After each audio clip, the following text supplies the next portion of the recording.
Hello everybody, today in front of me I have Lenovo Tab M10 Plus, and in this video we would like to demonstrate that you can set up, enable and use the nearby share function on this device.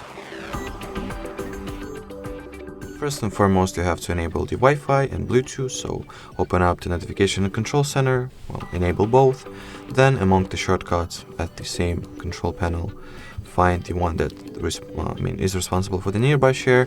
If it is not present, as it is in my case, tap on this little pencil over here.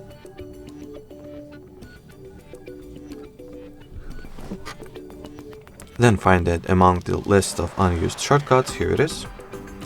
Touch and drag it to the used panel, or the shortcuts that are currently in use.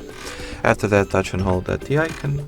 At the following page, you want to turn this toggle on. Then if you want to, you can change the account that will be used. Rename the device, which I'll rename to Lenovo, let's say. After that, you can change the device visibility mode from, completely making it invisible to visible to your devices, to contacts, or to anybody who is in range. And change the data mode as well.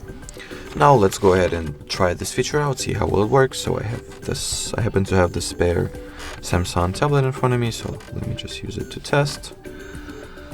I'll first of all pick some picture that I would like to send through the nearby share. So already I have no pictures, so I'm like, let me take a screenshot.